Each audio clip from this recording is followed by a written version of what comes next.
So great to see you all this morning, guys. So if you have your handout, you see the title of the second lecture is Incarnation, Here I Am, Lord.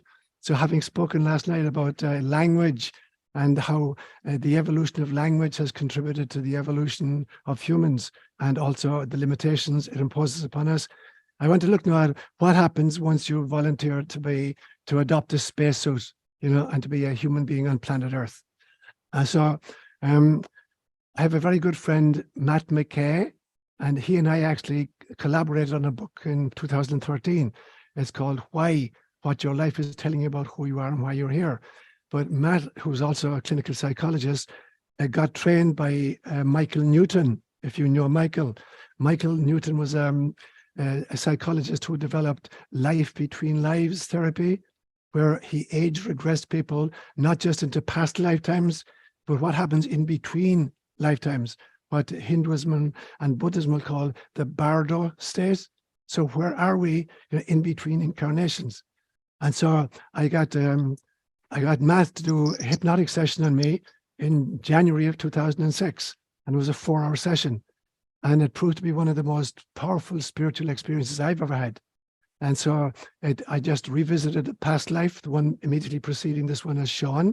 But much more importantly, I got to hang out in the bardo state and kind of understand what's happening there. And one of the most important kind of scenes for that was once I and a whole bunch of other souls had volunteered to reincarnate, and we're going to be sent to very different kinds of dimensions and very different kinds of planets. And I remember the kind of the sense of awe that other souls had for those souls who were volunteering to incarnate on planet Earth, because it's the boot camp of the galaxy in some ways. So anybody with the kind of the cojones to volunteer on planet Earth, there was a lot of admiration for these souls. And we were gathered in this extraordinary auditorium, what I would call kind of the launching pad, as we're being readied to kind of literally jump off into space and adopt these. And so what I realized on the journey down is that as we're descending, it's not driven by time, or even by physical location, the realization that the soul is volunteering for 4 very significant limitations during its incarnational experience. And so I want to start with that then, the limitations of incarnation. We who are bite-sized pieces of God, we who are holographic fractals of source, are now agreeing to a self-limitation. And it consists basically of 4 different kinds of limitation. The first one is that we who are cosmic entities, we are coterminous with the universe itself. And now we find ourselves confined to these tiny little spacesuits, 150 pounds of spacesuit in my instance. So that's the first extraordinary limitation, the imposition of space on spaciousness.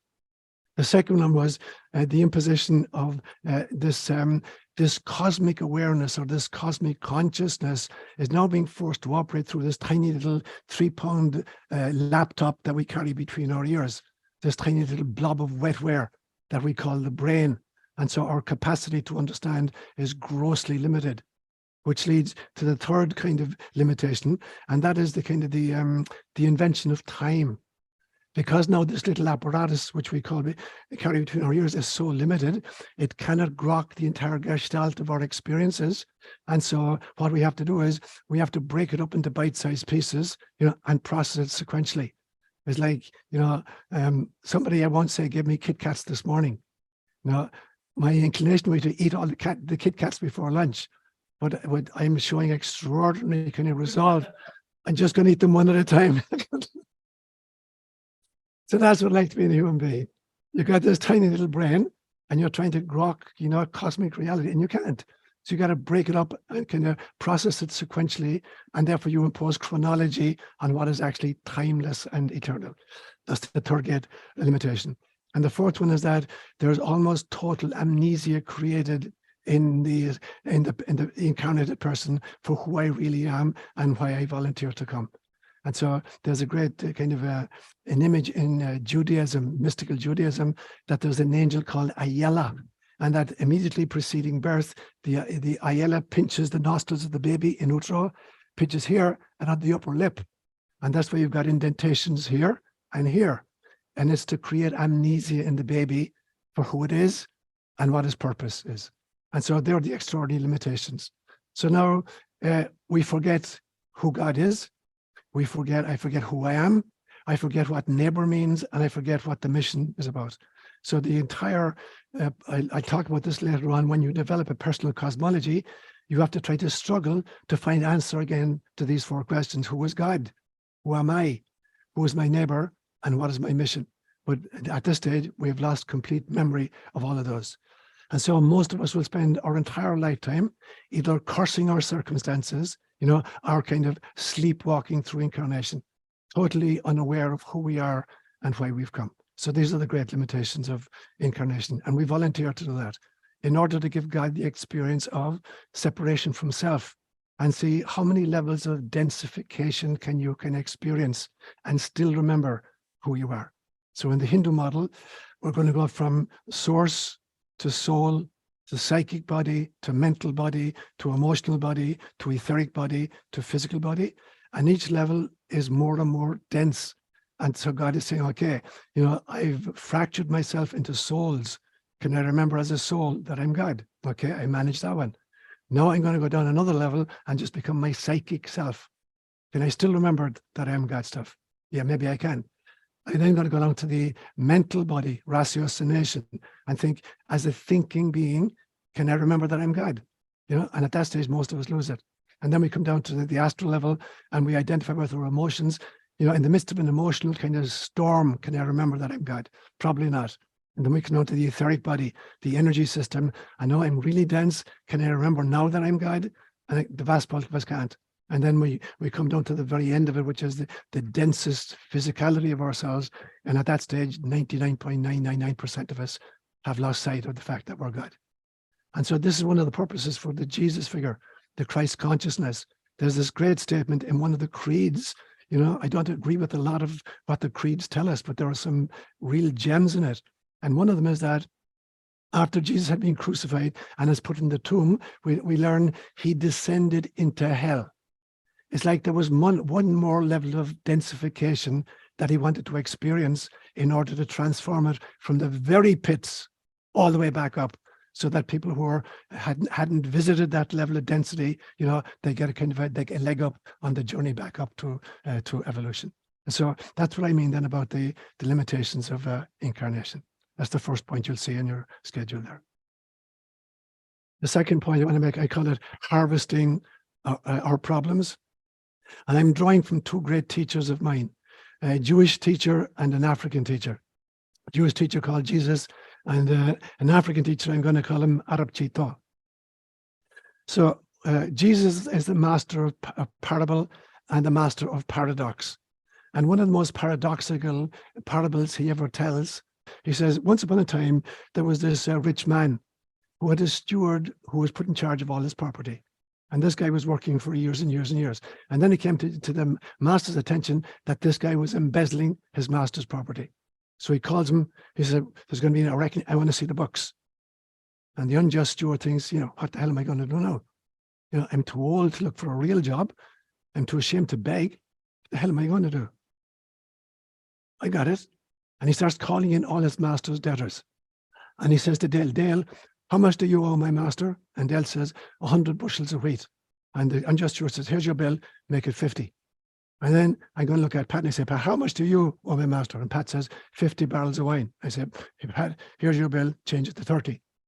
And then Jesus says a very strange thing. He says, the master praised the unjust steward insofar as he had acted wisely, because the children of this generation are wiser to their kind than the children of light. Now, is he praising this guy's duplicity? Absolutely not.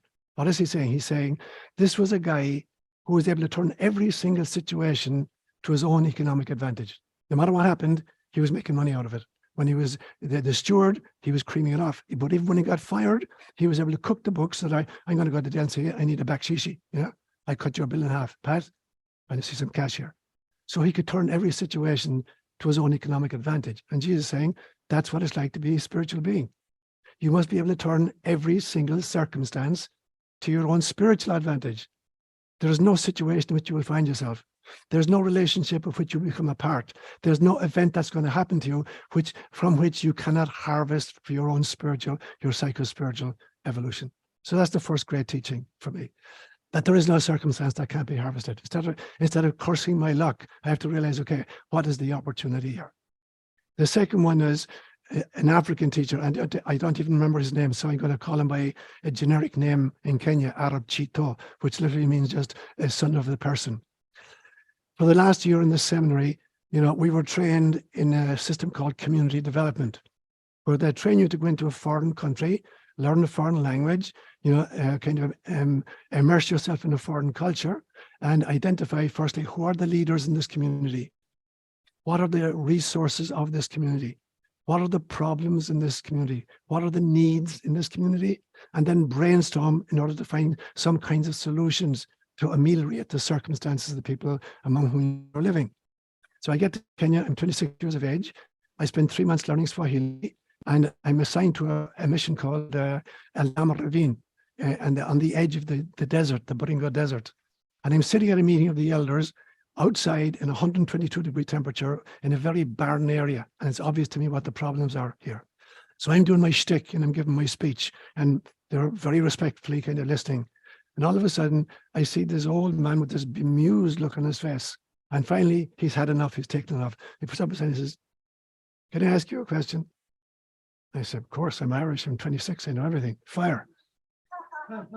And he says to me, "Can you tell me why it is that for you Europeans, your only response to a problem is to want to solve it?" And I'm thinking, dude, what do you do with a problem except solve it?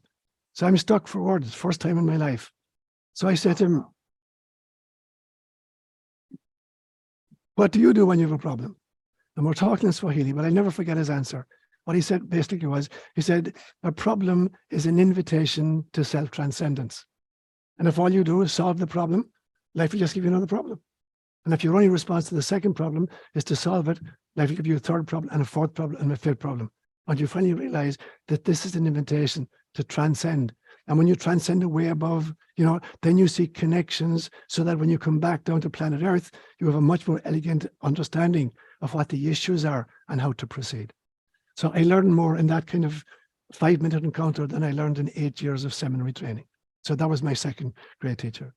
And then in Kenya, a lot of what I was doing, because I lived in the desert area, was trying to provide drinking water for villages. And so I was involved in a lot of different water projects, the vast bulk of which proved very, very successful. But 2 of them were disastrous failures. And I want to focus on those for a moment. On one instance, we had piped water from a source into a village about 2 miles. It was a 2-year-long process. And there's a big ceremonial turning on of the faucet in the village square, on a Sunday morning when the project is completed, and nothing happens. There's no water coming through the faucet. And we traverse the line, and it's just PVC piping, plastic piping. And some warrior from another tribe who hadn't gotten a water project literally traversed the pipe with a spear and just jabbed the PVC piping with a spear, and the water just gushing out. So we had a water source, but the structure to provide the water to the village was leaking, and so was useless. A second project a few years later, in which we successfully piped the water to the village, had a ceremonial turning on of the water, and the water flowed very copiously, and everybody drank and danced. And 2 days later, everybody was down with dysentery because the source was polluted, not intentionally. It was a polluted source. And so for me, it became evidence that in order to move, evolutionarily speaking, you need good pipes and you need good people. So the water represents the people who populate the systems, and the pipes represent the structures and the systems. If the structures are corrupted, then you're not delivering the water to the consumer. But if the structures are good, but they're populated by people who are not themselves transformed, you're going to poison the consumer. So for me, it was this realization that it is not enough to dismantle bad systems and then create new systems which are populated with the same kind of corrupt individuals. There has to be a personal transformation and a structural transformation. And this then I understood for the first time, Jesus' famous statement, you can't put old wine, you can't put new wine into old wineskins, it'll burst it. The new wine is too corrosive, it'll burst the skin. So it's new wine, new wineskins. In other words, new pipes, new people, or transformed people. So for me, that's what it means for me to harvest a problem, to be able to see in every instance an opportunity for some kind of self-transcendence. So that's what I mean by harvesting the problem. The third section here I call Preconception Contracts. And this was an idea I had many, many years ago, that I believe that as we volunteer for reincarnation, we make contracts not with God, but with each other. That we volunteer to come into the planet at pretty much the same time, and that we have a contract with each other, that each of us will play a role that affords everybody else in the drama the ideal circumstances to develop psychospiritually. And so there's this contract that I'm going to be your dad in this incarnation. Perhaps you were my sister in the previous one, and so we change roles and we change characters, but it's the same cast of characters. It's like a Shakespearean troupe that moves from year to year. So this year we put on Hamlet and we play in San Carlos and Belmont and Palo Alto and Mountain View. Next year it's the same people, the same actors, but we got a different play. It's Macbeth.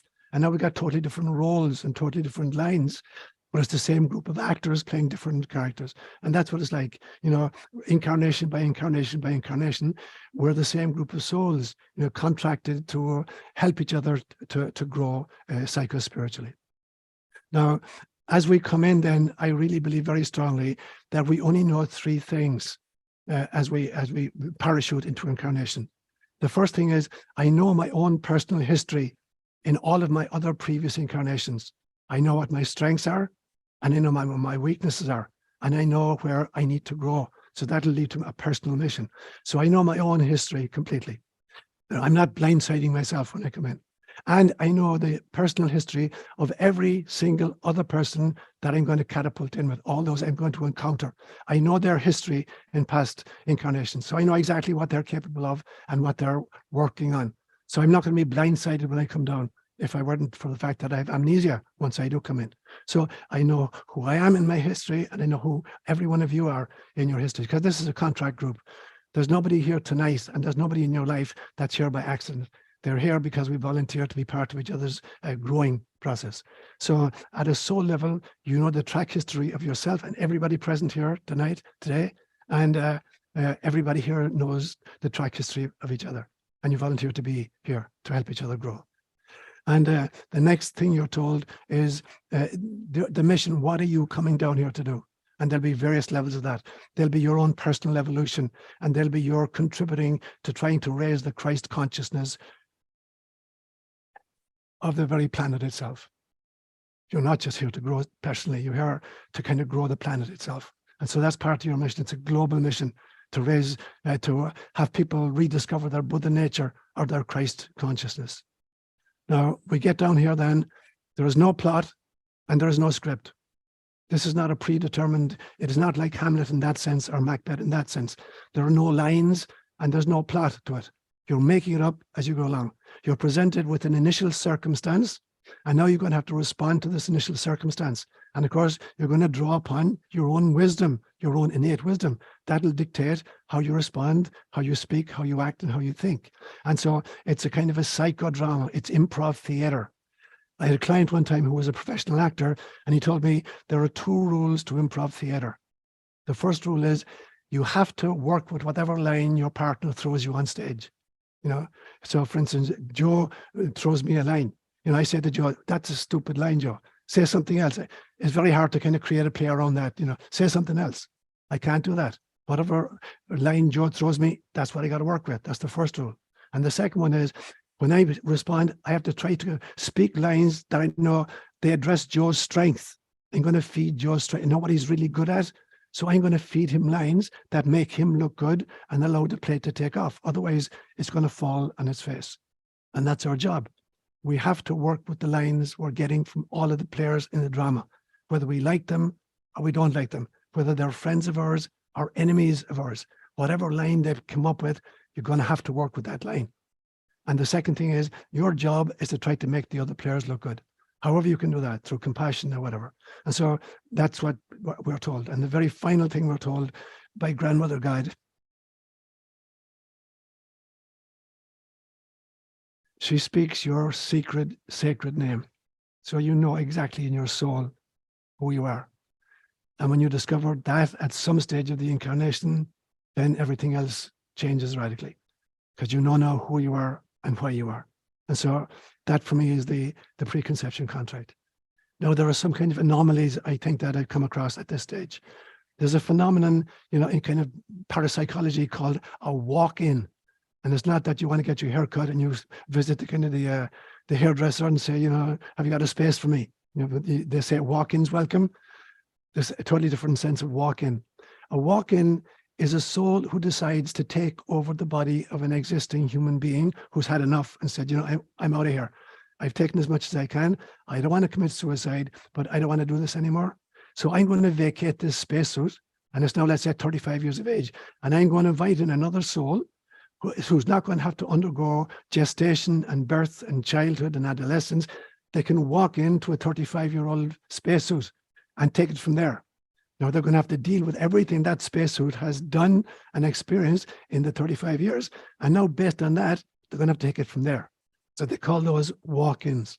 Now I have this weird notion that given that there are literally an infinite number of parallel universes, there's a universe that can accommodate any possible configuration of circumstances and events. So it is quite possible that the soul, which is you, is intervening in multiple areas at different times in the lives of different characters, either real historical characters or kind of characters from literature, and you're inserting yourself into those circumstances to play a role, which you then cross-fertilize in a parallel universe sense, so that you're kind of parallel processing and your soul is evolving much, much more quickly. So you're not just playing, the role of Kevin Skillen right now. This soul that we know as Kevin, it may be playing multiple roles in multiple eras of human history in order to accelerate the soul's growth itself. So that complicates the situation quite significantly. Now, I'm often asked, how can I be playing a role and not realize I'm playing a role? And so the metaphor I come up with is this. One of my favorite actors is Seán Penn. I've seen a lot of his movies. And two of my favorite movies, one of them is, he's a retarded adult called Sam. I Am Sam, raising this brilliant little child, a 7-year-old girl. And that's one movie. The other one is, I think it's called Dead Man Walking, where he's wanted for murder, and it's the last day of his life. Now, suppose I were to organize a Seán Penn movie day, in Palo Alto, and I prevail upon 10 movie theaters to play a different movie of Seán Penn beginning at 10 a.m. on Sunday morning. So all of these movies are playing concurrently. Now, the character called Sam has no idea that there's a character who's on death row awaiting execution. As Sam, he has no idea. And as that character awaiting execution, he has no idea that he's taking part in a movie in which he's Sam. But Seán Penn knows all of these. He's played all these roles, and he knows they're simultaneously happening in the Bay Area right now. So the soul is aware of all those simultaneous parallel experiences it's having. But the individual characters that you're playing are totally unaware. Kevin is only aware of playing the role of Kevin. Seán is only aware of playing the role called Seán. But we're playing multiple roles in multiple parallel universes in order to speed up our trajectory. And so the preconception contract then is a much more complex phenomenon. The section D then is personal cosmology. And for me, the personal cosmology is the GPS of the soul. Even though we have amnesia, for who we are and why we've come, there's an inner system that hasn't forgotten. It's the GPS of the journey. And so it is it's up to us then to try to access that GPS and see if we can bring to consciousness, what our kind of trajectory is and what's driving our thinking, our speaking, and our acting. Now, every single one of us has a personal cosmology. Otherwise, you would not be able to respond to any life situation. You'd be totally stuck. You wouldn't know, what do I do in the situation? But most of us are going to do something. We're going to think something, we're going to say something, or we're going to do something. So what's driving that response? What's driving the response is some kind of an internalized philosophy of life, or I would call it personal cosmology. Now, the problem is that cosmology has been unconsciously acquired from parents and teachers and churches and scientists and news media and television. It's been unconsciously acquired. It's like it's been imprinted on the wet cement of the kind of developing neonate, and a child. And moreover, it is unconsciously accessed, You put us in any situation and we will make a response, but we don't know why we're making this particular response because it's been unconsciously accessed as well. Now, it becomes really, really important then, as part of the journey of waking up, is to bring to full consciousness the model that actually drives our behavior. And so this is the great teachers. Socrates will say, the unexamined life is not worth living. Jesus Christ will say, if the householder knew at what stage the thief was going to break in and steal, he wouldn't go to sleep. And Gautama Siddhartha would say, I am Buddha, which means I am awake. And so the first stage of this process is coming fully awake so that you can identify what is actually the cosmology which is driving your behavior and identify the elements and the tenets of it. On the basis of that, then, you must start creating a brand new personal cosmology. And I suggest that the 4 basic questions that form the skeleton of such a system are the questions: who is God? What do I mean when I say God? Secondly, who am I? When I say I, am I referring to my ego or the spacesuit or my ideas or my emotions or my relationships or my profession? What do I mean when I say I? Thirdly, when I say neighbor, what do I mean by neighbor? And fourthly, what is my mission? And around those 4 key questions, you build your personal cosmology. Now, this personal cosmology must be able to do 4 things for you. Firstly, it must make your heart sing. If it's the right cosmology, it'll make your heart sing. The second thing, it will stretch you way out of your comfort level, very importantly. Thirdly, you need to constantly update it on the basis of new experiences you're having. And then fourthly, it must be able to explain everything you are currently experiencing. If it can't explain what you're experiencing, it's not an adequate cosmology for you. And a cosmology is much, much bigger than mere ethics or behavior, are much bigger than mere religious tenets or belief systems. So it must be so comprehensive that it can explain even mystical encounters, your life before you incarnated, your life during incarnation, your life after incarnation, and your life during reincarnation. It must be able to explain all those things. It must be able to take into account the possibility of the existence of extraterrestrials, extra-dimensionals, angelic beings, and demonic forces. It must be able to wrestle at least with all these possibilities. So when I talk about developing a personal cosmology, that very, very succinctly is what I have in mind. Number E, there is reality making. So when you look then at how this, very, very limited little spacesuit of ours, how it operates and how it creates its reality models, it goes through the following stages, most of which we are unaware. So the first thing is data collection, and that's the function of our sensorium, our eyes and ears, etc. We're drinking in data from whatever lies out there. So the first stage is a data gathering, and we do that through our sensorium. The second stage is mental processing.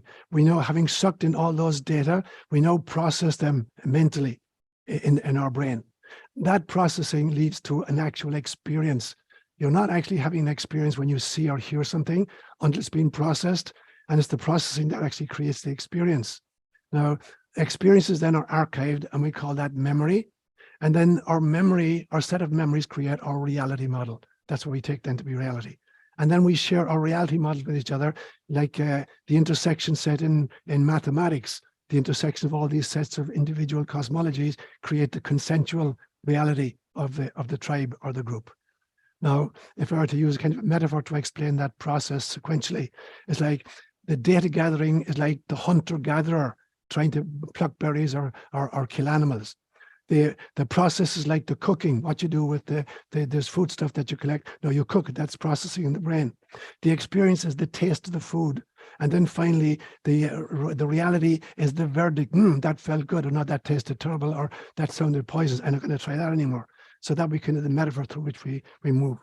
Now, having done that, then we realize that as human beings, we basically have the same sensorium. We basically got the same kind of range of our senses. We got the same kind of brain power. And that's the reason why we managed to come up with a kind of a consensual reality, which bears absolutely almost zero a kind of relationship or correlation with what's actually out there, what's actually real. We have no idea.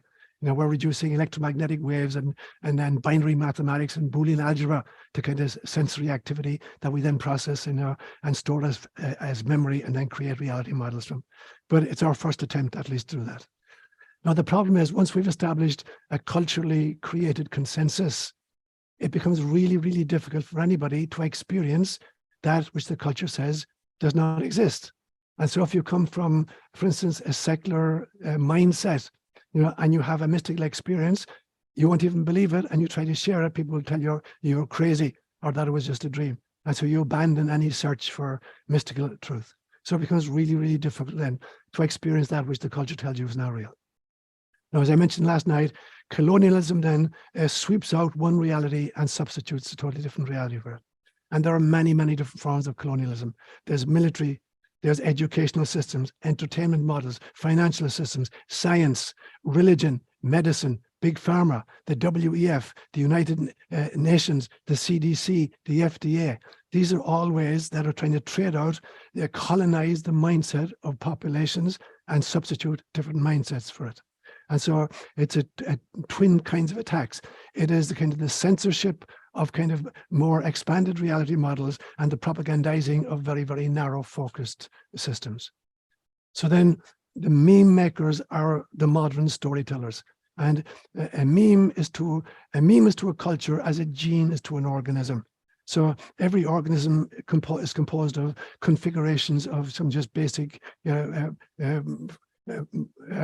elements, basic chemical elements. The kind of so by combining and recombining, during the same elements, we can get chimpanzees out of it, or oak trees out of it, or bunny rabbits out of it, or human beings out of it. Now, a meme does that to a culture. A culture is composed of memes, of a belief, little beliefs, tenets. You put a whole bunch of tenets together and you create a cultural belief system. And they're the storytellers. The meme makers are the modern storytellers. And therefore, those in charge of creating the memes and spreading the memes are responsible for the reality models of which we're capable of recognizing. So it's very, very dangerous. Especially because many of these meme makers are operating from an extraordinarily impoverished, experience of real truth. And I've used this example many times. Years and years and years ago, I had a very powerful dream in which I saw myself going into a cylindrical high-rise, something like this. It's a high-rise, multi-store high-rise, and it's circular in fashion. But the entryway is underneath, and you have to go up through a bank of elevators that comes up through the center of the elevator, up through the center of the building. And on every floor, when you get out each floor, you find yourself in a circular corridor. And there were 8 rooms operating from this corridor. So if I go in through the door of any room, I find myself in kind of a pie-shaped section where the back wall is round and the inside wall is round, and then the 2 side walls are straight. So I'm looking at a chunk of a pie. And I go into the first room, I'm going to call it room 101. And I see this mural on the back wall. And it's just very crudely drawn in stick figures like charcoal drawings. I think, wow, very interesting. And I look at it and think, yeah, I wonder what that mural means. And I come out, I think I got it, I think I understood what it meant. And I come back out and I say, I wonder what's in room 102. So I go into room 102 and I find it's an extension of the mural in 101. So if I'd only been in room 101, I wouldn't have seen the extent of the mural. So I say, oh, now it's making more sense to me. Then I go into room 103 and I say, there's a further extension of the mural. And I visit all 8 rooms on the floor in order to realize now I get the full mural. I really comprehend it. If I had only been in one room, I wouldn't have had enough data to kind of create an adequate model. I'm glad I visited all 8 rooms. And then I realized there's an elevator bank. Let me go up to room, the 2nd floor and see what happens there. I go up to the 2nd floor and I go into room 201 and I see it's the same mural, but in this day, it's drawn much more realistically. It's not just stick figures anymore, much more realistically drawn.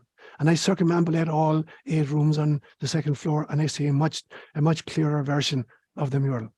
So I go up to the 3rd floor and I visit all rooms. And now what I'm seeing is it's in full color, full vibrant color, the same mural. So now I'm extracting a lot more data from the perambulation.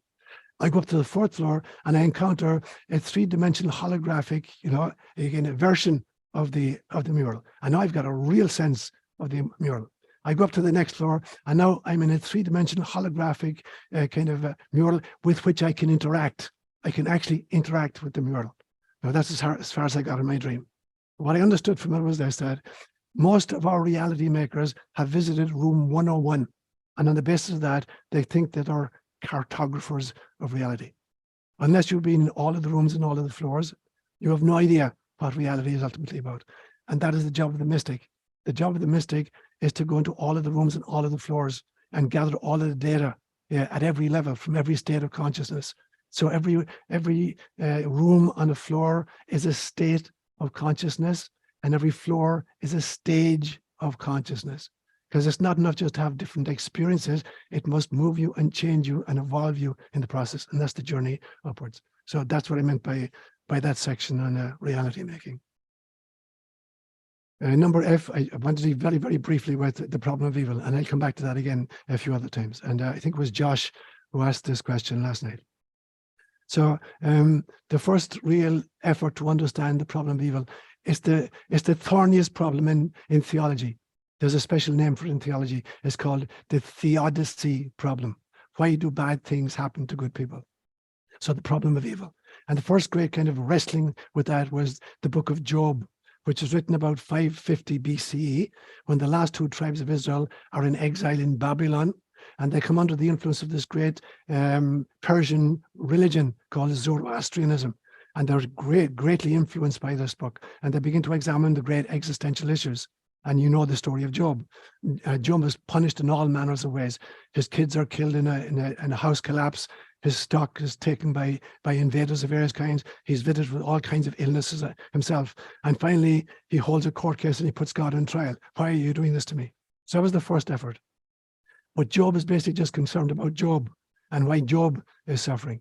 Now, Elie Wiesel, this beautiful Jewish scholar who was kind of incarcerated in Auschwitz during the Holocaust years and managed to escape, they held an actual trial in Auschwitz among Jewish lawyers, and they put God on trial, you know, for not being able to follow through on his covenant with Israel. So they were upset that God has broken his covenant with a particular tribe of people called the Israelites. Now, 2 years ago, I put God on trial for crimes against all of humanity, not just against Job, not just against one nation, but against humanity in general. And so I went into great detail on looking at the problem of evil as I worked my way systematically through the Judeo-Christian scriptures. And what I came up with is that there are actually, this God of ours, we're not built in the image and likeness of this God. This is a God we've built in our image and likeness. We projected our shadow material onto these kind of denizens of the heavens and acted as if they were they were the gods who created us and in whose image we're built. And so I began to examine what are the origins of evil as we experience it. And as I said last night, the most important realization is that it is an emergent phenomenon. It was not built into the design. And I used the example of the jigsaw puzzle and of the cow or the antelope and the snake drinking from a water hole in Africa. You know, it's the processing of the data that creates the problem of evil. It is not the raw data themselves. The water is perfect for both the snake and the antelope, but one turns it into poison and the other turns it into milk.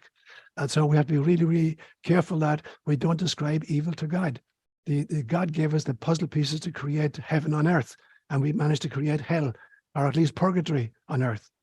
And so when you look then at what are some of the sources of the situation in which we actually find ourselves, what we call evil, the first one is our interpretation of pain. There's a huge difference between pain and suffering. Pain is the price of incarnation. Pain is the price of being born into spacesuits that will age and get sick and die. It's the price of coming into a planet which is subject to tsunamis and earthquakes, you know, and volcanoes and cometary strikes. That's the price we volunteer to be on this planet. We volunteer for a very difficult situation. But it is our interpretation of the pain we are suffering, that we are experiencing, that creates the suffering. So 95% of our distress is not pain, it is suffering. It is the interpretations we foist upon the pain we're experiencing because we're in space suits. And so it's the stories we tell ourselves. That's a huge source of what we call evil. So, and then we engage in all kinds of violent acts against each other at individual level and at international level, and that's compounding the problem. And so when you think about the notion of original sin, this weird notion that Augustine had, that at the moment of conception, that a man and a woman are totally out of control, they're totally irrational, and at that stage, the baby is conceived. So the baby is conceived when the couple are most ungodlike, and therefore the baby is conceived with this stain on its soul. Ludicrous notion. So what is original sin? Original sin is that every baby is going to be born into a world which has been contaminated, generation by generation by generation of the evil acts of human beings, who willfully, and were angry with each other, or violent with each other, or mean-spirited with each other, and the child is now bathing in an amniotic fluid, of suspicion and anger and violence. That is the original sin. And the final piece of it is that the real bummer is that pain and sin and suffering comes when I identify with my ego. If I don't realize I'm a spirit in a spacesuit, I volunteered to be here, and I'm now identified with the spacesuit, that's when all the problems start. A very famous Hindu mystic had once said, all human suffering lies in the tiny gap between the ego and the soul. All suffering is in that tiny gap. The disidentification with the soul and the re-identification with the ego. The vast bulk of evil comes from that identification. And so that brings me then to the notion of karma. Karma is not a punitive mechanism whereby I'm being punished in subsequent incarnations for sins I committed in previous incarnations. Karma is part of the preconception contract that I and everybody that came in as a group realize we're going to come in at a period of human history. We're going to parachute into these circumstances. Here's the situation we're going to experience. Here's our own previous histories as souls. We're parachuting into it. And I want the ideal circumstance in order to grow in the way in which I need to grow. Karma is that you wake up in incarnation and you say, oh my God, I got it. I have exactly the right hand I planned before I came in. That's what karma is. That you wake up and realize it's exactly the hand I planned. But most wake up and say, I can't believe this is happening to me. Why me? Why did you pick on me? You picked on you because you chose. This is how you're going to learn. You have exactly the right hand, the one you planned before you came. There are two ways of playing that hand, badly or well. If I play it badly, I'm going to wind up with my fate. My fate will be far less than what I could have been if I did it well. And if I play it well, I wind up with my destiny. And my destiny was the perceived end point of incarnation once I had accepted my karma, worked with my karma, and grown because of my karma. So we need to differentiate then what karma really means and the difference between karma, fate, and destiny. Now, finally, I want to say, as usual, I far too much material. Yeah, sorry, guys. Temptation then for me is not temptation is the royal road to enlightenment, because it provides me with the circumstances of developing a sense of discernment, how to choose between possibilities. So temptation is not a trap that God sets for us. It's an opportunity that incarnation affords us in order to be able to learn how to discern in all the vicissitudes of life what's going to create love and compassion. And so Jesus will be tempted, the Buddha will be tempted. Hinduism talks about 4 levels of incarnation, where we're being tempted at each stage to go to different levels. And so in that sense, then, heaven and hell and purgatory are all here now. We create them sociologically and we create them intrapsychically by our responses to the situations in which we find ourselves. We go very, very quickly now through what's left. Section G there I call sickness and healing. We are going to experience illness, during incarnation. And so for me, I reckon that there are always 6 factors to illness. The first one is genetic predisposition. Particular groups of peoples, or particular families, or particular individuals within families are kind of more predisposed than other people to particular kinds of illnesses. So that's the first factor. The second factor is environmental circumstances, both in utero circumstances when the mother was pregnant, and also childhood, where you went to school, the neighborhood you lived in, the food you had, whether the area was safe or not. That's a second factor. The third one is personal lifestyle. Were you sitting in front of the TV, chomping cookies and watching TV? Is that how you spent your life, or were you exercising? The fourth one is personal belief systems, your own mentation process. The fifth one is karma, what you've come to do. And the sixth one is the bodhisattva connection, that there's this teaching in Buddhism that says that there are some beings who worked off all their own karma. They don't need to come back on planet Earth anymore, but they come back for the rest of us. They take a vow, a bodhisattva vow, to come down and try to wake up the rest of us. So there's a little bit of the bodhisattva in every one of us. And so we'll come down, for instance, and maybe accept suffering to afford other people the opportunity of exercising compassion, or the medical community an opportunity to kind of understand an illness. So If it's, I ask people to make out this equation, and they have to add up to 100. What percentage of your illness do you think is genetic predisposition? What percentage of it is environment? What percentage is lifestyle? What percentage is your own belief system? What percentage is karma? And what percentage is bodhisattva? And on the basis of that, now you can make a response to kind of heal yourself. If it's number 1 or 2, if it's environment or kind of genetics, science will eventually figure that one out. If it's 3 or 4, if it's lifestyle or belief system, you're totally in charge of that. You can do that on your own. If it's 5 or 6, you can't change the outcome. If it's karma or bodhisattva, this is what you came to do. You're not going to change the outcome. So it's important to look at the etiology of the illness, which is 1, 2, 3, and 4, but much more importantly, to look at the purpose of the illness. How much of this is mission? How much of this is why you came down? And if that's the case, you're not going to change the outcome. So having done your best to heal yourself, at some stage, if you come to the realization, I came here to experience this, either to allow people to develop compassion or medical community to kind of make progress. So then it becomes really, as you pray then, that's going to differentiate how you pray. All prayer for healing, I believe as well, goes through 6 stages. The first stage is I have to clean out my heart. If I want to pray for Michelle down there, I can't pray for Michelle with a heart filled with anger against Jimmy over there. And so I have to clean my heart out. If I offer you a cup of water from a contaminated cup, I'm going to poison you, even if I think I'm helping you. I'm giving you prayer that's coming from a contaminated vessel. And so I have to clean my own heart. That's the first stage of a prayer for healing, clean my own heart. The second stage then, I have to fill up this vessel with compassion. And that's the realization that you and I are one. That you are just God in one manifestation, I'm God in a different manifestation. We're 2 fingers on the same hand, God's hand. And so now I fill up my heart with compassion for you, stage 2. Stage 3, as I beam a laserized intentionality, a focused intentionality. I'm not just going to say, I'd like to pray for Seán today, and I wonder what the hell I'm going to have for lunch. That's not prayer. I have to kind of hold Seán in my mind. I have to beam this laserized intentionality at Seán. That's stage 3. Stage 4 is, I have to do something. There's this great proverb in Islam that says, pray to Allah, but first tie up your camel. If you're a nomad in the desert and you're bedding down for the night, if you don't tie up your camel, you wake up in the morning, the camel is gone, off foraging for food. So pray to God to look after your camel, but take precautions and tie the camel up. So the same thing, you have to do your part in the healing process. Whether that's changing your lifestyle or visiting a medical facility, whatever it is, you got to do your part. The 5th one is trust in the outcome. In some senses, you have to believe that there's a higher power orchestrating, your life, and that it has the best possible outcome in mind for you.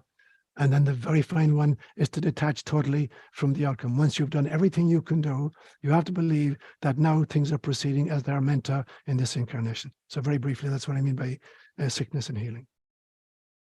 The next section, I want to take a quick look at this brain of ours. There's 3-pound blob of wetware that we carry between our ears. What's the story with the brain? Now, behavioral psychology long ago gave away its raison d'etre, its reason for being, because psychology literally means psychologos, which means the study of the soul. Psychology is meant to be the study of the soul. But behavioral psychology, particularly in the 1920s onwards, abandoned consciousness and the soul completely and claimed, that consciousness does not exist. We're basically black boxes. You put data in and you get behavior out. You're kind of like a Skinner box. And we got the very same thing then with that a little baby is born tabula rasa, and that you can write anything on the blackboard you want. It's an empty slate, and you can create any kind of child you want by kind of training it to like A and hate B. And then scientism went a stage further. And scientism believed either consciousness did not exist, that it's merely the illusion, an epiphenomenon of neuronal activity, that when brains fire, they create the illusion of consciousness. And so either the brain creates consciousness or it creates the illusion of consciousness. So that's kind of materialistic scientism. Recently, thanks be to God, there have been great movements forward. When you look at the understanding of quantum theory, which is almost 100 years old now, that's a totally different understanding of science and of consciousness. And much more importantly and relevantly, there's a modern movement called biocentrism.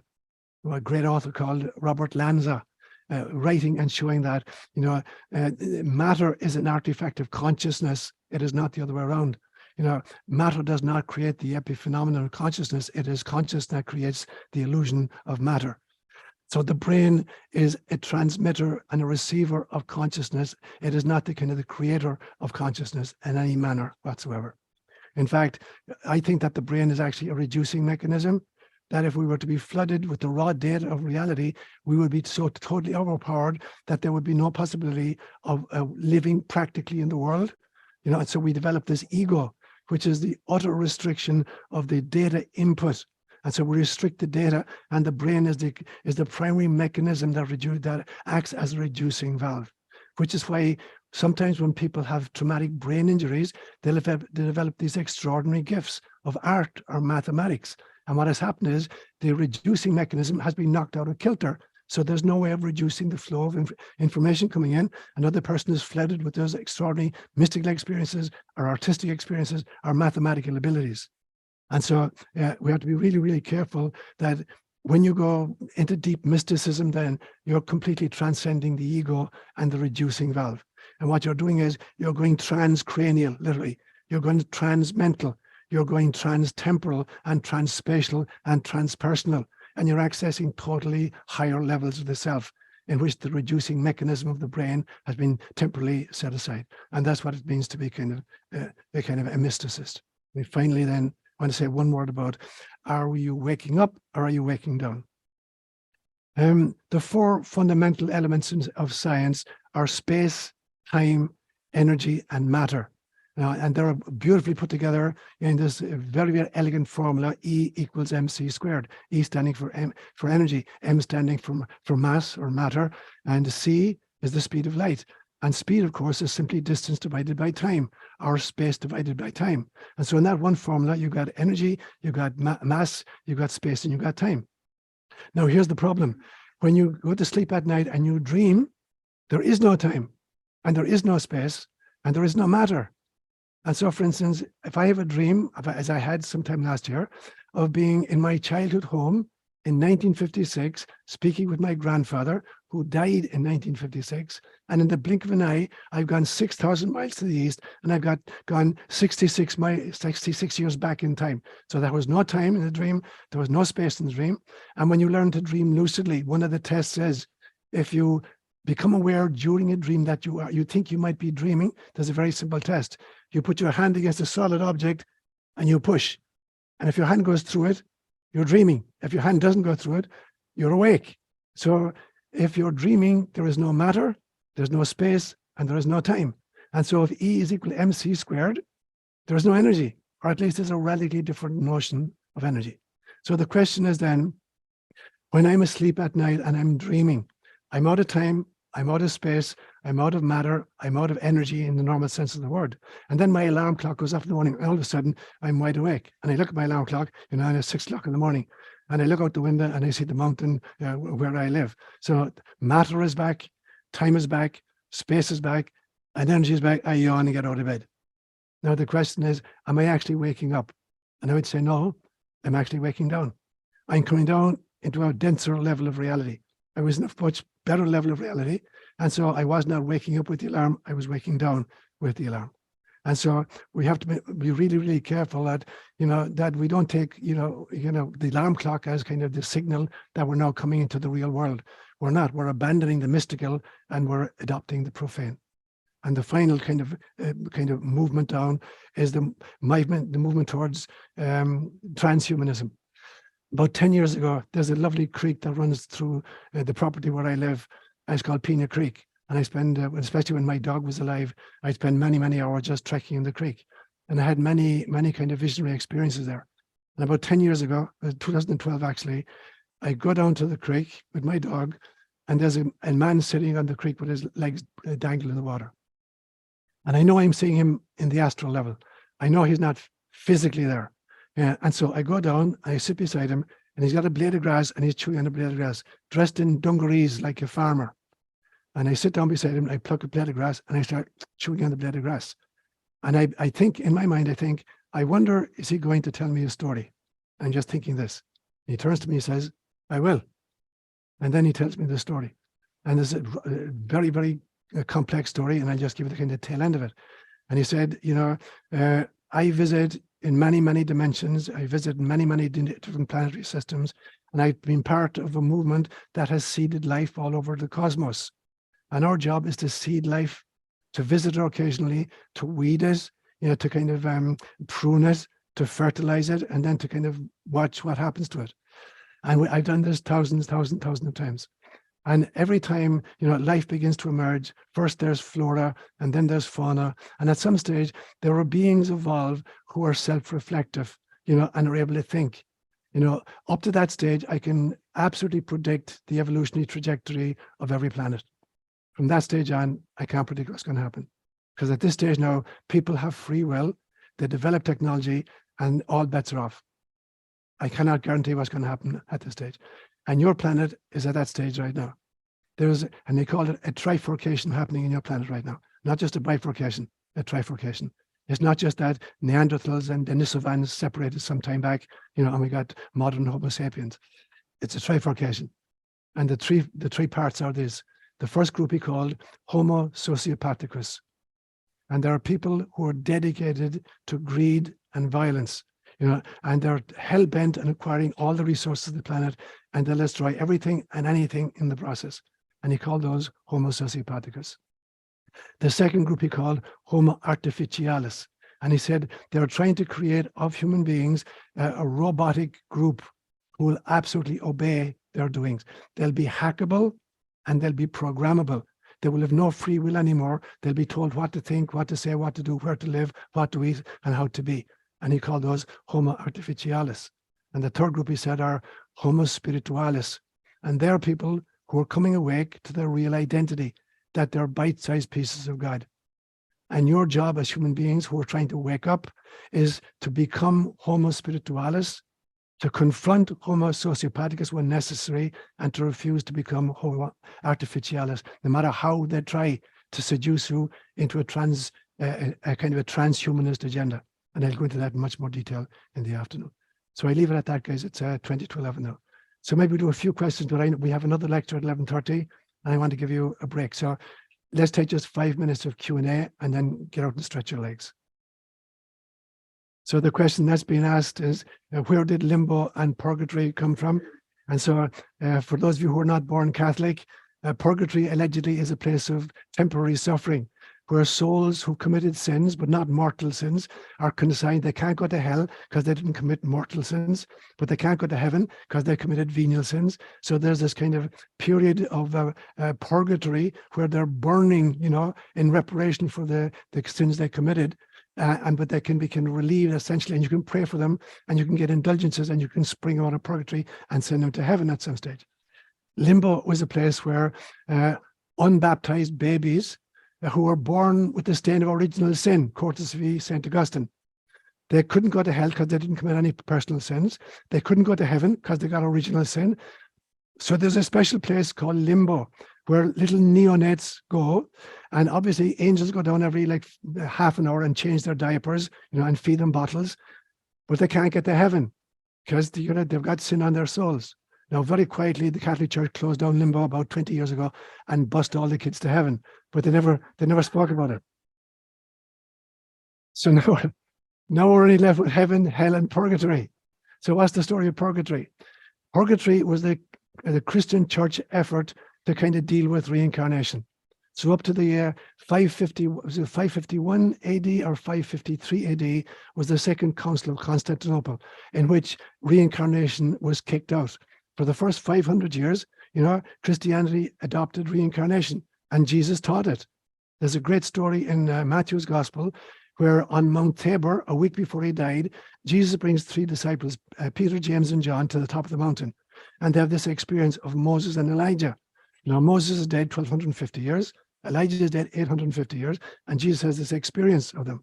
And on the way down the mountain, the disciples asked Jesus, why do the scriptures say that Elijah has to come back before the Messiah appears? And Jesus says, Elijah already came back, but they didn't recognize him. And Matthew adds in parentheses, actually written in parentheses, here Jesus was talking about John the Baptist. Here's Jesus pointing out that John the Baptist was the reincarnation of Elijah. And there's a story in John's Gospel, I think it's chapter 8, where Jesus and his disciples are coming out of the city of Jericho. And there's a man, a blind beggar, begging, outside the gates. And he's been born blind. And the disciples, kind of a throwaway question, said to Jesus, whose sin was it that caused this man to be born blind? Was it his parents' sin, or was it his own sin? Now, how can a man be born blind for his own sin? Unless there was a reincarnation in which he'd done, some bad stuff. So Judaism accepted reincarnation, as did Jesus, added the Christian churches for 553 years. And then at the Second Council of Constantinople, it was kicked out. And it was replaced, this is my understanding of it, or my kind of reconstruction of it, they created purgatory. There needed to be a place of purification. You couldn't just go straight from earth to heaven without working off some stuff, that was kind of holding you back.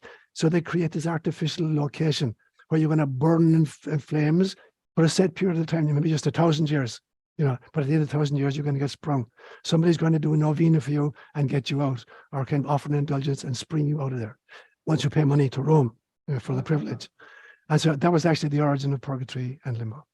Yeah. Andrea's talking about this great Persian feast, Nuruz, which is the feast of kind of the equinox, the spring equinox. We're at 2:24 this afternoon, that the sun, crosses the equator. And in this great Persian belief system and in many other belief systems, it's the infusion of extraordinary energies into planet Earth. Yeah. Yeah, that's a great question. And it would take a lot more time to get into. So Kevin's question was talking about AI. Do I believe that AI has reached consciousness? I would believe, strictly speaking, it hasn't. It hasn't. There's a huge difference between consciousness and intelligence. Yeah. And so I think we've got highly intelligent critters called robots of various kinds, but consciousness has to do with self-awareness. All AI is programmed into it. It's fed, there's these gazillion bytes of data, so that it's fed so much information that it can kind of predict very, very quickly what the most likely answer to any question is going to look like. And so it appears to be responding in time. Bill Miller said a great article out a few weeks ago that addressed this very, very issue about the consciousness issue here. And so I think there's a huge difference between intelligence and consciousness, and particularly between intelligence and self-aware consciousness. I mean, there's consciousness in plants. A plant knows how to orient itself to the sun. It naturally, instinctively orients itself to the sun. A bunny rabbit has consciousness. It knows how to breed and how to eat and how to protect itself. But there's a level of self-awareness, a consciousness of self-awareness, and that's on a scale. It's a scale from identification with the ego at the very base of self-awareness to identification with God at the top of it. So the question in the mystical journey is, how far up that Z axis can I go? I'm a conscious being. I'm self-aware. I know where my mouth is, so I can put food into my mouth. And so for me, there's a vast difference between even extraordinary intelligence on the one hand and even kind of elementary consciousness on the other.